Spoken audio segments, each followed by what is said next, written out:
Seriously, don't have the baby of a guy you've broken up with. Could it be that you couldn't forget about me? Did you think that if you had a child, I'd never be able to cut ties with you? How naive is that? Hey, what do you say? It's just ridiculous looking back. Breaking up was absolutely the right decision. If I had stayed with such a delusional man, I would never have achieved the happiness I have now. Today, I want to talk about my unforgettable dark history and the revolt against it. My name is Jessica. I'm a 53-year-old housewife who enjoys doing household chores while watching the morning news. I was 38 at the time, living peacefully with my husband, Mike. However, around that time, a bit of unrest started to creep into our home. Mike would respond to what I said with a "so what?" or an oddly intimidating or indifferent manner. I would try to continue the conversation, but he would cut me off with "I'm busy right now." I felt dismissed, treated with disdain. It wasn't like him at all. He used to love to chat and crack jokes to make me laugh whenever he had the chance. But then this transformation happened. It was such a sudden change that I wondered if I had done something wrong, but I couldn't think of anything specific. One day, I noticed a faint lipstick mark on the back of a shirt Mike had brought to the laundry. He had come home late from work, claiming he had to work overtime. It was hard to imagine that someone at Mike's male-dominated office had leaned against his back with lipstick on. If that were the case, it was too scary to even think about. Could it be a woman? I wondered. Although I naturally came to that conclusion, a lipstick stain alone was hardly conclusive evidence. There could be countless excuses, like accidentally bumping into someone. I decided to wait a bit longer to gather more evidence, carefully checking for any unusual behavior from Mike. Ironically, just paying a little more attention revealed a slew of evidence of infidelity. For instance, Mike would always get up to use the bathroom around 2 a.m. when he was sleeping at night. I had never doubted him before, but it turned out he was using that time to talk to a woman on the phone in the bathroom.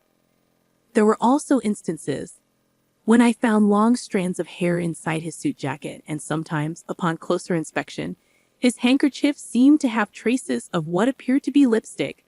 The most damning piece of evidence was a tinted lip balm I found when I borrowed Mike's car for the first time. After a while, it would be another story if Mike was known to use colored lip balm, but this seemed like the most indisputable evidence I had found. After 10 years of marriage, the frustration of having Mike taken by someone new, along with the loneliness of not wanting to be alone, and the resurgence of my affection for Mike were overwhelming. Is there really no chance of starting over? Isn't there something I can do to make him look my way again? Isn't there a way to rekindle what has cooled off?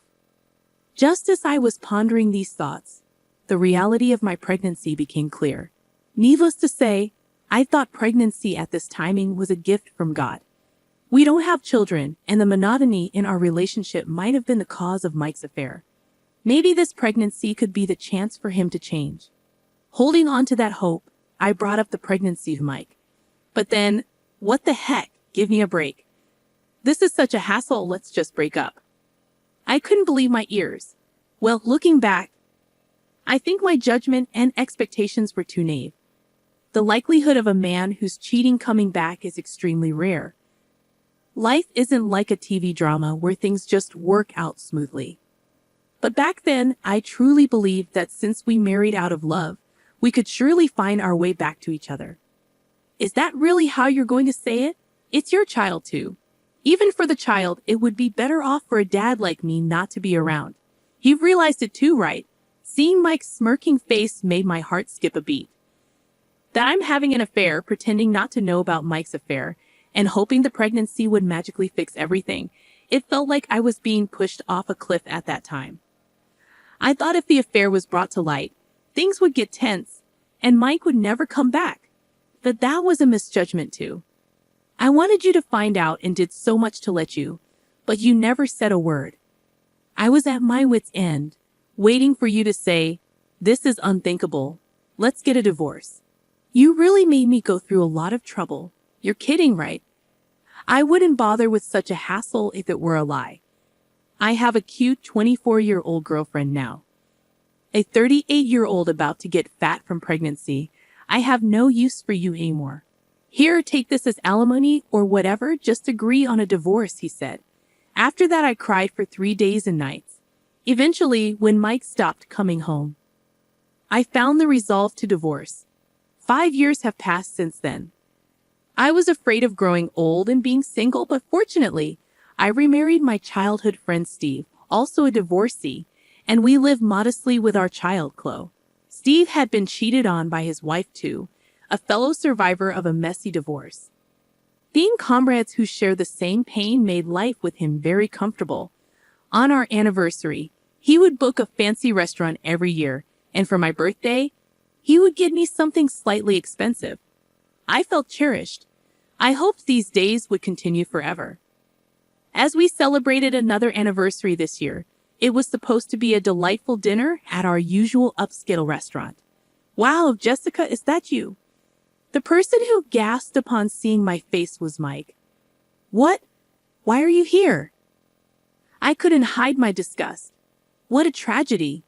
I had accidentally run into Mike coming out of the restroom. What? I'm here for a business dinner. Unlike you, I'm busy. Mike glanced over my shoulder and approached briskly. Wow, so you had the child, huh? The one you were pregnant with when we split. That's gross. Saying that, Mike grabbed the child's hand, looked closely, and began to say outrageous things. Seriously, don't have the child of a guy you've broken up with. Oh, could it be that you couldn't forget about me, thinking that if you had a child, I'd never be able to cut ties with you? How naive is that? Hey, what do you say? Mike, grinning, seemed to be having a great time, spinning the child around by the hand. The child's face twisted in distress, and he started crying out loud. Daddy, Mommy, help! Some stranger is taking me. There, I'm your daddy, and your mommy's right over there. You're just like her. A stupid child. Just when Mike blurted out those words, suddenly, a man towering over, taller than 6 feet, appeared from behind and forcefully grabbed Mike's arm. Excuse me, but that boy is mine. You know that. Mike's bewildered expression almost made me burst out laughing. Huh, is this guy your new husband, Jessica? I didn't answer Mike's question. I'm not sure what you've been saying, but surely you don't think you can make someone's child cry and get away with it, do you? The tall man said, glaring at Mike. A glimpse of a tattoo peeked out from his arm, and noticing it, Mike instantly turned pale. Wait, Hey, Jessica, tell your husband to stop. Excuse me, that woman is not my wife. What?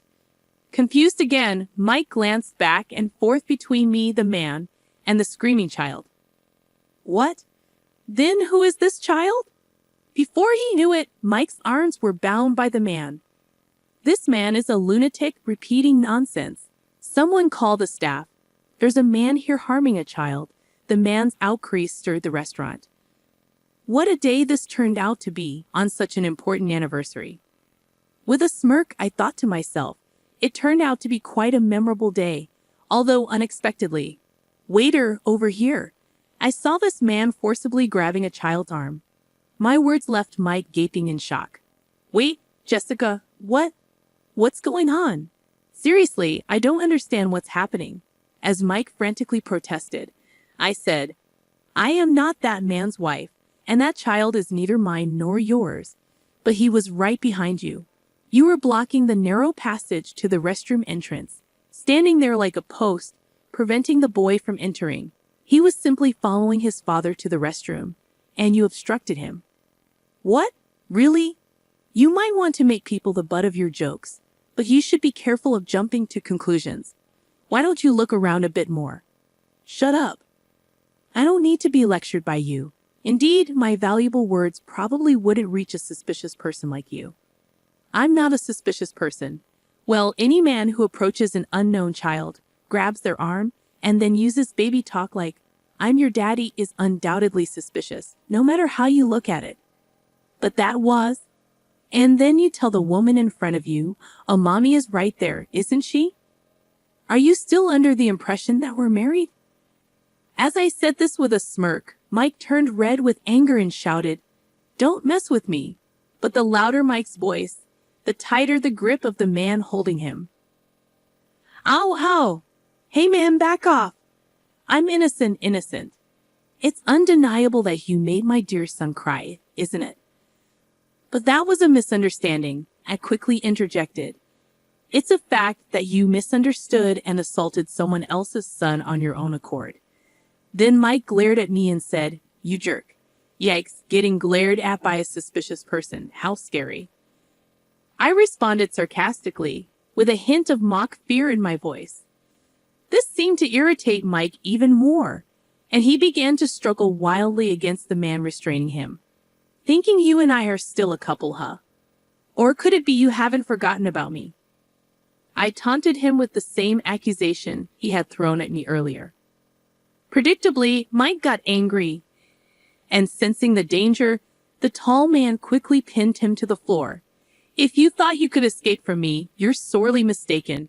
While the man might have meant it lightly, the tattoo visible on his arm made the threat seem all too real. "Come on, Jessica, tell them it's a misunderstanding," Mike pleaded. "But dragging someone else's child by the hand isn't just a misunderstanding," I retorted. "I thought he was my child," Mike said, his voice breaking like a child's, which made me burst out laughing. "You claim him as your child without even acknowledging or paying child support. What did we ever discuss about acknowledgement or child support after our divorce?" "Well, no, but you knew I had no intention of acknowledging, which is why you never contacted me, right? Idiot. I wouldn't just let it go. If I had a child, I'd make sure you acknowledged and paid up one way or another. Then why that time the pregnancy test was wrong? I went to the gynecologist, and it turned out I wasn't pregnant, which solidified my decision to divorce.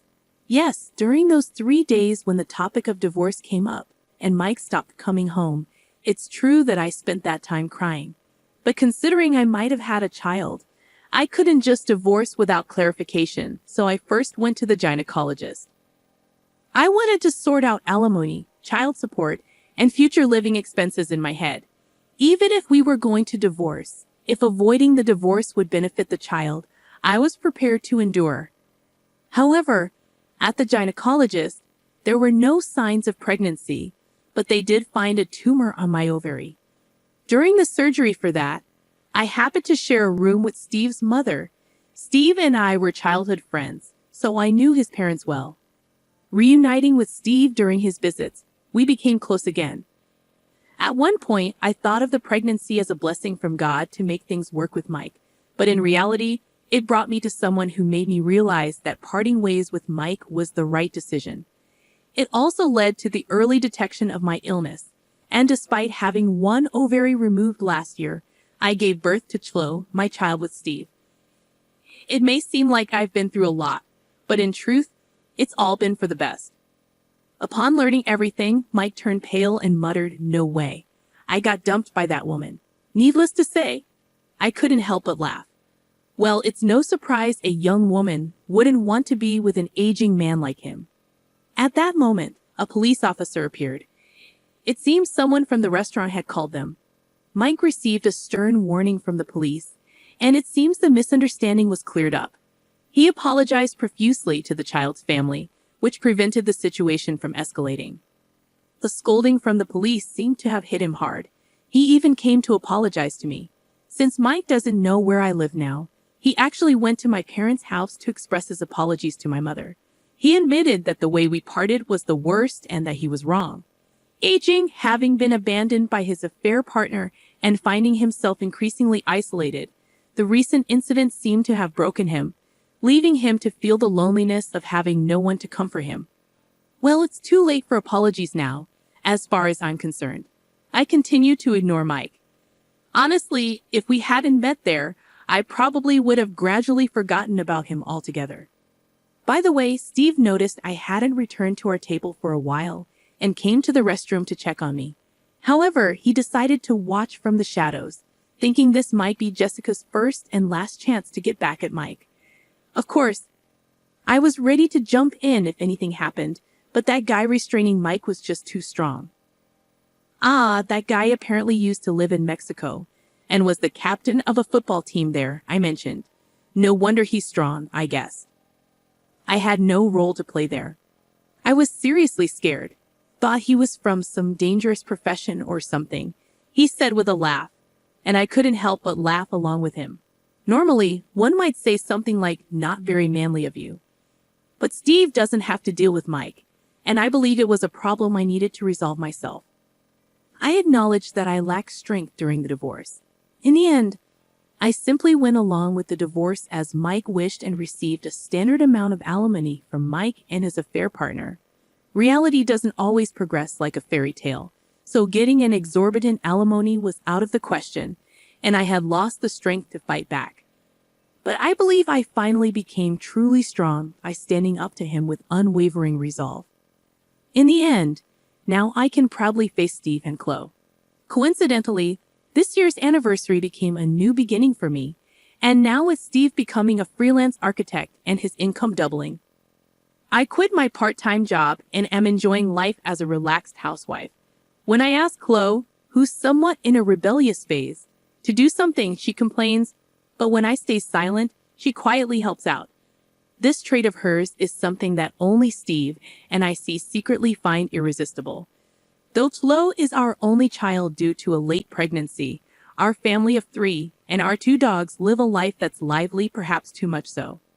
Despite never having children with Mike, I was able to conceive and give birth at an older age with Steve, even with just 1 ovary remaining. In a way, I consider this to be fate.